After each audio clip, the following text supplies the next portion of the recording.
మీకు తెలుసా, భారతదేశంలో ఉన్న చాలా అద్భుతమైన అరుదైన స్థలాల్లో ఒకటి తాంగ్ విలేజ్. ఈ విలేజ్ లదాఖ్లోని ఇండో-పాక్ బార్డర్ దగ్గర ప్రపంచవ్యాప్తంగా ఒక విశేషమైన స్థలంగా నిలిచింది. ఈ విలేజ్ గురించి ఒక చిన్న రహస్యం చెప్తాను. ఇక్కడ ప్రతి కోణం భారత్ మాత యొక్క గౌరవాన్ని, సైనికుల త్యాగాన్ని గుర్తించడంతో పాటు ఒక్కో చరిత్రలాగా ఉంటుంది.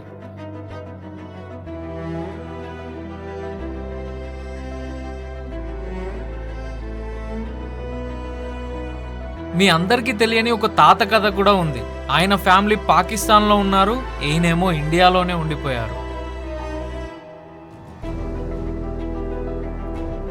ఈరోజు మన వీడియోలో తాంగ్ విలేజ్ యొక్క అందమైన సీన్స్, అక్కడ సైనికుల పరిరక్షణ కథలు, అలానే ఈ జర్నీకి సంబంధించిన థ్రిల్లింగ్ ఎక్స్పీరియన్స్ అన్నీ మాట్లాడుకుందాం.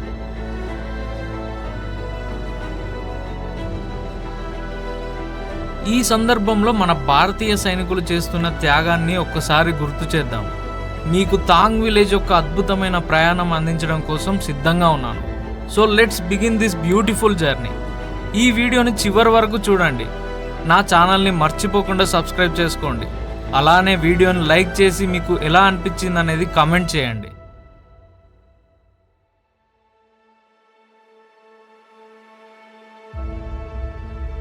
అల్టిమేట్ లదాఖ్ జర్నీలో భాగంగా ఈ రోజు వరకు మేము దాదాపుగా హైదరాబాద్ నుండి నూబ్రా వ్యాలీ వరకు 3500 కిలోమీటర్స్ ప్రయాణం చేశాం.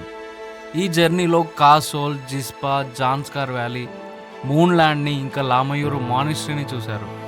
అండ్ అలానే నూబ్రా వ్యాలీ గురించి కూడా తెలుసుకున్నారు. ఇంకా మరెన్నో లదాఖ్ విషయాలు తెలుసుకుందాం రండి.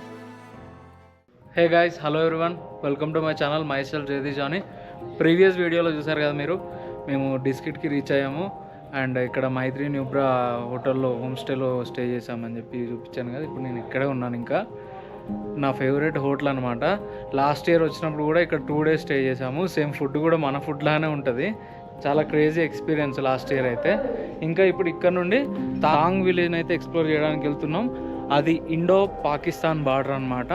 అండ్ అలాగే తుర్తుక్ విలేజ్ని కూడా చూపిస్తాను. ఈ గ్యాప్లో చాలా మంచి సీనిక్ ప్లేసెస్ ఉంటాయి. అసలు మిస్ అవ్వకుండా వీడియోని చివరి వరకు చూడండి. అండ్ నా ఛానల్ని ఎవరైనా ఫస్ట్ టైం విజిట్ చేసి ఉంటే ఖచ్చితంగా సబ్స్క్రైబ్ చేసుకోండి. అండ్ వీడియోని మర్చిపోకుండా లైక్ చేయండి.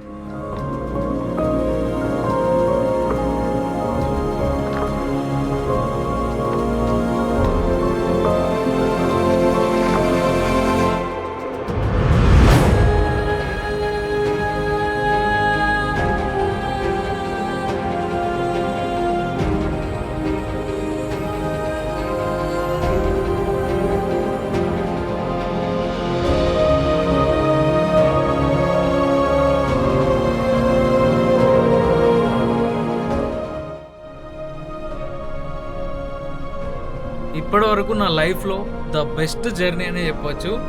డిస్కిట్ నుండి తాంగ్ తుర్తుక్ విలేజ్ సంబంధించిన జర్నీ ఎప్పటికీ మర్చిపోలేను నేను. ఎందుకంటే లాస్ట్ ఇయర్ కూడా నేను వచ్చినప్పుడు ఈ రూట్లో ఉండే ప్రతి సీనిక్ ప్లేస్ నాకు ఎంతగానో నచ్చేసింది. సో మీకు లదాఖ్లో ఎన్నో రకాల ప్లేసెస్ అయితే మీరు చూస్తారు. లైక్ ప్యాంగాంగ్ లేక్, సోమరోరి లేక్, ఇలాంటివన్నీ చూస్తూ ఉంటారు. బట్ ఇలాంటి నిర్మానుష్యమైన ప్లేస్ని చాలా తక్కువ ప్లేసెస్లో చూస్తారు. ఈ తాంగ్ విలేజ్కి వెళ్ళేటప్పుడు అసలు రోడ్ మీద ఎక్కడ కూడా నాకు ఒక వెహికల్ లాంటిది కూడా కనిపించలేదు సరిగ్గా. ఎప్పుడో ఒక వెహికల్ రావడం, లేదంటే మా ముందే ఒక వెహికల్ వెళ్ళడం, మాకెదురు ఇంకో వెహికల్ రావడం, ఇలానే జరిగింది తప్ప అసలు ట్రాఫిక్ అనేదే ఉండదు ఈ రూట్లో. నాకెందుకో ఇప్పటికీ అర్థం అవ్వలేదు. బట్ చాలా బాగుంటుంది ఈ ప్లేస్. రివర్ ఉంటుంది, ఆ రోడ్డు, మౌంటైన్స్, మధ్య మధ్యలో ఆర్మీ క్యాంప్స్ ఉంటాయి. So that is so wonderful అనే చెప్పొచ్చు. ఈ రూట్లో కొన్ని ప్లేసెస్ ఉంటాయి, మీరు కనుక వెళ్తే ఎక్స్పీరియన్స్ చేయాలి అవన్నీ.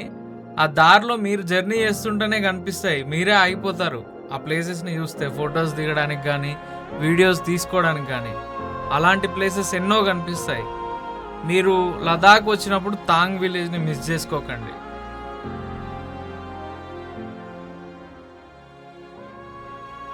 ఫస్ట్ టైం నేను లదాఖ్ వచ్చినప్పుడు నాకు అంతగా తెలియదు ఈ ప్లేస్ గురించి. ఏంటంటే నేను డిస్కిట్ వరకే వచ్చాను. అప్పుడు కూడా వచ్చినప్పుడు నాతో పాటు ఒక కోల్కతా అతను ఉండి సజెస్ట్ చేశాడు, ఇక్కడ 120 కిలోమీటర్స్ దగ్గరలో ఇండో పాక్ బార్డర్ ఉంటుంది, ఎల్ఓసి అనమాట, ఇండో పాకిస్తాన్కి. ఆ ప్లేస్కి వెళ్ళండి, చాలా బాగుంటుందని చెప్పి సజెస్ట్ చేశాడు. ఇక్కడ ఇండో పాకిస్తాన్ బార్డర్ ఎక్కడ ఉందబ్బా అని చెప్పి నేను ఇండియా మ్యాప్లో ఓపెన్ చేసి చూసేసరికి అసలు ఎక్కడ బార్డర్ కనిపించట్లేదు. అదేంటి చాలా దూరం ఉంది కదా ఇంకా డిస్టెన్స్ మ్యాప్కి వెళ్ళడానికి అని చెప్పి అనుకున్నాను. తర్వాత నా మైండ్లోకి వచ్చిన థాట్ ఏంటంటే, yeah Pakistan occupied Kashmir, yes maybe అదే అయ్యి ఉండొచ్చు అని చెప్పి ఫిక్స్ అయ్యి ఇంకా జర్నీని అయితే స్టార్ట్ చేశాను లాస్ట్ టైం వచ్చినప్పుడు. తర్వాత అక్కడికి వెళ్ళిన తర్వాత అనుకున్నాను, ఎస్ ఇదే ప్లేస్, ఓకే లైక్ పాకిస్తాన్ వాళ్ళు 1972 వార్లో ఆక్యుపై చేసిన ప్లేస్ అని చెప్పి అర్థమైంది. సో ఇంకా అక్కడికి వెళ్ళి చూద్దాం, ఎక్స్ప్లోర్ చేద్దాం అని అనిపించి అప్పుడు స్టార్ట్ అయినప్పుడు ఉంది కదా రూటు వేరే లెవెల్ అసలు. అంటే లాస్ట్ టైము ఎలా అంటే అసలు ఇంకొక వెహికల్ కూడా లేదు. ఇప్పుడన్నా మేము జర్నీ చేసేటప్పుడు ఒక్కొక్క వెహికల్ కనిపిస్తుంది, కానీ లాస్ట్ టైం అసలు వెహికల్స్ కూడా లేవు, ఎప్పుడో ఒక వెహికల్ అనమాట, అలా ఉండే. బట్ ఈ జర్నీకి మీరు ఆల్మోస్ట్ 4 hours టైం కేటాయించాల్సి ఉంటుంది, 4 to 5 hours పట్టవచ్చు. మధ్యలో ఒక చెక్ పోస్ట్ కూడా ఉంటుంది. ఆ చెక్ పోస్ట్లో మీరు పర్మిట్ చూపించాల్సి ఉంటుంది, లేదంటే పర్మిట్ కాకుండా మీ వెహికల్ నెంబర్ అయితే నోట్ చేసుకుంటారు. వెహికల్లో ఎంతమంది ఉన్నారని చెప్పి అడుగుతారు, అబ్బాయిలు ఎంతమంది, అమ్మాయిలు ఎంతమంది, ఇలాంటివన్నీ అడుగుతారు అనమాట. ఈ జర్నీలో మీకు ఎక్కడ కూడా సిగ్నల్ ఉండదు.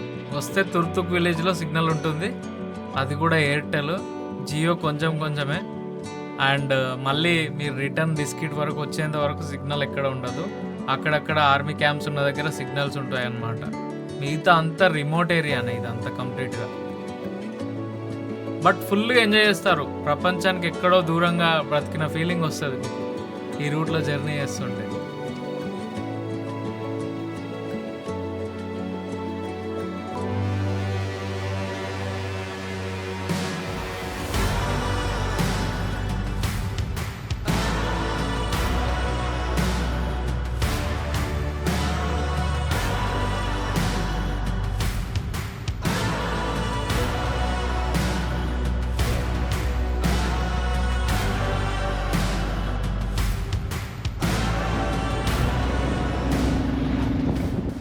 బట్ బీ కేర్ఫుల్, మీరు జర్నీ చేసినప్పుడు ముందుగానే గూగుల్లో ఆఫ్లైన్ మ్యాప్స్ డౌన్లోడ్ చేసుకోండి, చాలా జాగ్రత్తగా జర్నీ చేయండి. అసలు మీరు ఎటు వెళ్తున్నారో ఏంటా అనేది చెప్పి అర్థం అవ్వదు. మేము వెళ్తుంటే దారిలో లాస్ట్ ఇయర్ కూడా ఈ బ్రిడ్జ్ ఒకటి కనిపించింది అనమాట, చాలా బాగుంటుంది ఈ బ్రిడ్జ్ అయితే. లాస్ట్ ఇయర్ కూడా ఆ బ్రిడ్జ్కి వెళ్ళి ఫొటోస్ దిగాను నేను, ఆ బ్రిడ్జ్ మీదకి వెళ్ళి. ఈ ఇయర్ ఇంకా బాగా నచ్చేసింది. అండ్ అక్కడ ఎవ్వరు ఉండరు, మంచిగా ఫొటోస్ దిగండి. అండ్ అటే అని చెప్పి రూట్ అటు వెళ్ళమాకండి, మళ్ళీ బ్యాక్ వచ్చి ఈ రూట్లో వెళ్ళండి.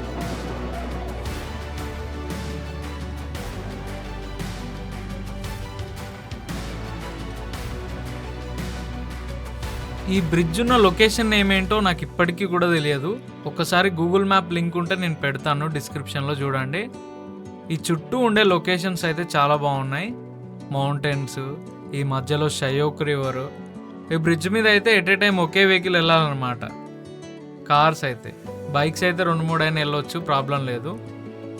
బట్ మీరు ఒకసారి వ్యూస్ చూడండి ఎంత బాగున్నాయో, అద్భుతం అసలు, నెక్స్ట్ లెవెల్ అనిపించింది. ఆల్మోస్ట్ ఒక 1 hour వరకు స్పెండ్ చేస్తాం ఈ ప్లేస్లో. ఎంతసేపు ఉన్నా బోరింగ్గా అనిపించలేదు, అంత బాగుంటుంది. ఎందుకంటే మంచి సన్లైట్ ఉంది, నార్మల్గా టెంపరేచర్ ఉంది, ఇంకా మంచి వ్యూస్, చాలా పీస్నెస్, పిన్ డ్రాప్ సైలెన్స్ అనమాట. ఇంకా ఓన్లీ ఈ రివర్ సౌండ్, ఈ షయోక్ రివర్ సౌండ్ తప్ప, గాలి సౌండ్ తప్ప ఇంకేమీ వినిపించదు మీకు, అంత పీస్ఫుల్గా ఉంటుంది.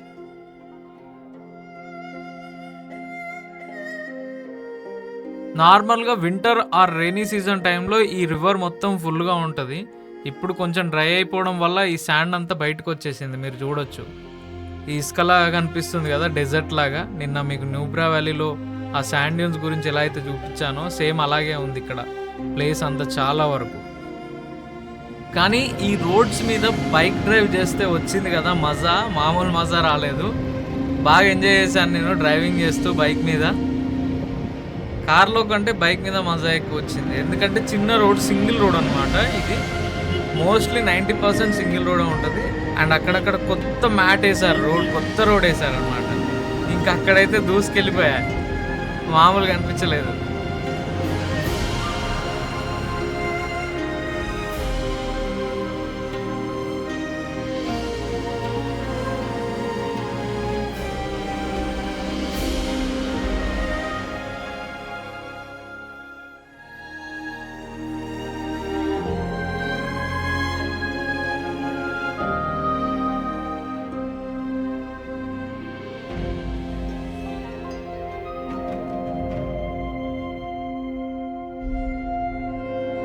ఇంకొక 20 కిలోమీటర్స్ అయితే మనకు తాంగ్ విలేజ్ అయితే వచ్చేస్తుంది అనమాట.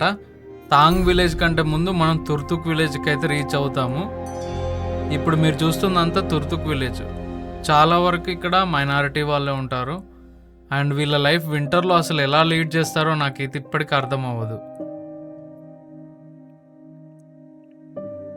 ఇక్కడ ఆర్మీ స్కూల్స్ ఉన్నాయి, గవర్నమెంట్ స్కూల్స్ ఉన్నాయి. సో ఎడ్యుకేషన్ అయితే ఉంది, బట్ వీళ్ళకి బ్రతుకుదేరు ఏంటి అసలు అనేది అయితే నాకు ఇప్పటికీ అర్థం అవ్వదు. మీరు తాంగ్ విలేజ్కి వెళ్ళే ముందు త్యాక్షి విలేజ్ అయితే వస్తుంది అనమాట.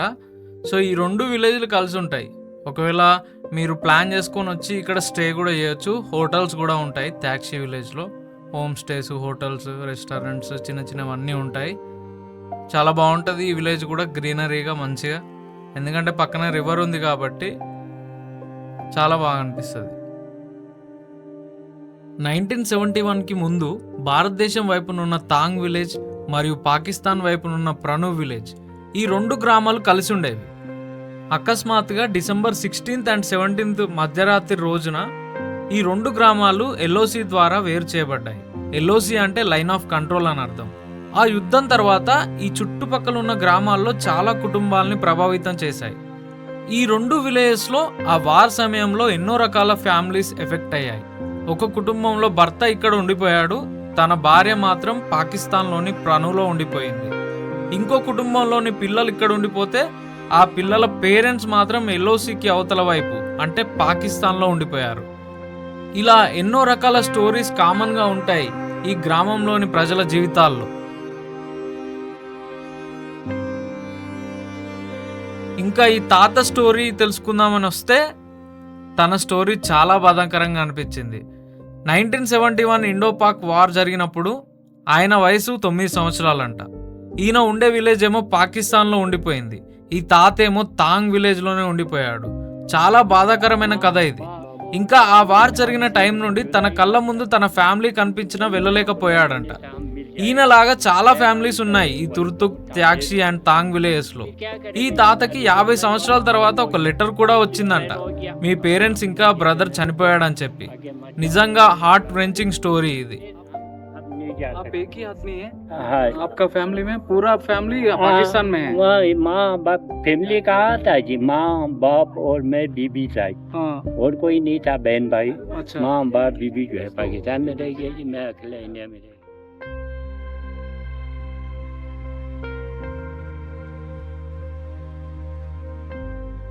మీకు ఈ తాంగ్ విలేజ్ సంబంధించిన వీడియో కనుక నచ్చినట్టయితే ఖచ్చితంగా లైక్ చేయండి. మర్చిపోకుండా వీడియోని అందరికీ షేర్ చేయండి. అండ్ అలాగే నా ఛానల్ని సబ్స్క్రైబ్ చేసుకోండి. అండ్ నెక్స్ట్ ఎపిసోడ్ మీకు ప్యాంగాంగ్ లేక్ గురించి ఉంటుంది. ఆ జర్నీ కూడా చాలా బాగుంటుంది.